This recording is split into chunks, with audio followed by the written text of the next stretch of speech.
He had everything money could buy: power, influence, respect. But now he lay motionless in a hospital bed, eyes closed, breathing slow. Everyone thought he couldn't hear them. Everyone. Except him. For 3 weeks, billionaire Darius Cole had been living a dangerous lie, pretending to be in a coma. It was a game of patience, of waiting for the truth to slip from someone's lips. And then one night, when the room was quiet and the lights dimmed, his nurse leaned over and whispered something so shocking, so dark, that Darius knew this game was over. Darius Cole wasn't just wealthy, he was untouchable. From luxury skyscrapers to global tech companies, his name was carved into the city's skyline. But behind the polished suits and private jets, there were enemies, powerful ones. 3 weeks earlier, Darius had been found unconscious in his penthouse. Doctors said it was a stroke. The media swarmed. Competitors circled like vultures, and his so-called friends came to visit, each more interested in his will than his recovery. But Darius wasn't in a coma. Not really. His body was weak, but his mind was sharp, and he'd decided to stay silent.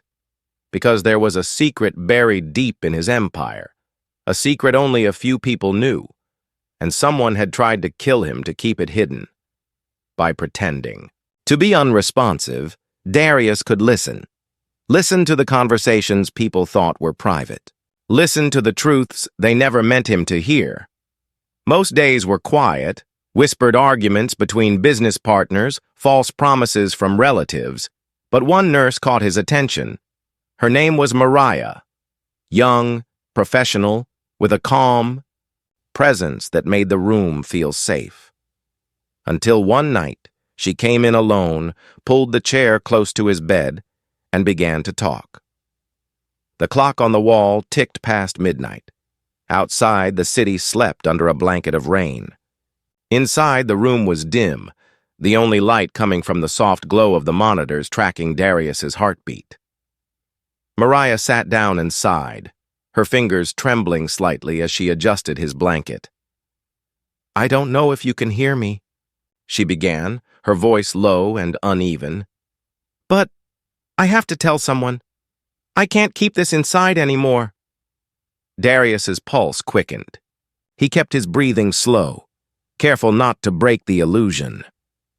"I didn't want to hurt you," she continued. "It was supposed to be easy. Just give you the wrong medication, let nature take its course. I told myself you were just another rich man who didn't care about people like me." She paused, her hands clasped tightly. "But then I learned who you really are." Darius's mind raced. She was admitting to being part of the attempt on his life, but also hinting that something had changed. "I found the files," Mariah whispered. "The ones about the foundation. The kids you've been helping. The hospital bills you've been paying in secret. You've been saving lives while they've been trying to end yours." Her voice broke. "I didn't know. I swear, I didn't know." Footsteps echoed in the hallway, and Mariah's head snapped toward the door. She leaned in closer. "They're coming back, Darius. The ones who hired me. I think they'll try again. Please, please wake up before it's too late." Her words sank into him like ice. For the first time, Darius felt a surge of fear, not for himself, but for what might happen if he stayed silent too long. The next night, the plan moved into motion. Darius heard them before he saw them. 2 men, in dark clothing, moving silently through the room. One carried a syringe. Mariah slipped in behind them, her face pale but determined. "He's stable," she said quickly, trying to block their path. But one man shoved her aside. "We'll take it from here." Darius's heart hammered. He had stayed still for weeks, waiting, listening, but now one wrong move could be his last. As the man approached with the needle, Darius's eyes shot open. The shock on their faces was almost comical. Before they could react, Darius grabbed the man's wrist, twisting hard. The syringe clattered to the floor.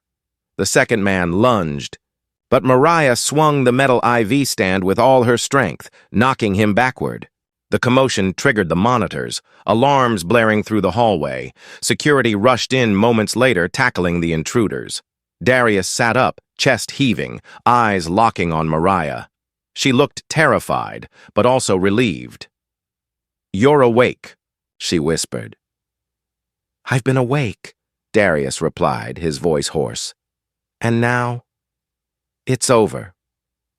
The police took the men away in handcuffs. It turned out they were hired by a rival executive, someone who had everything to gain from Darius's death. The plot unraveled quickly, evidence pouring in from security cameras, bank transfers, and Mariah's testimony. In the weeks that followed, Darius recovered fully, but he didn't forget the sound of her voice that night, the trembling honesty, the guilt, the courage to come clean.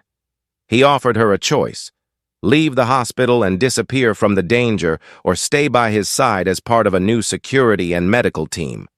She chose to stay. Darius's life returned to its high-paced rhythm, but he carried something new, a reminder that trust is fragile, and sometimes the people sent to hurt you can become the ones who save you. And as for the rivals who plotted against him, Darius made sure they never got close again. Because sometimes the best way to win is to let them think you're powerless.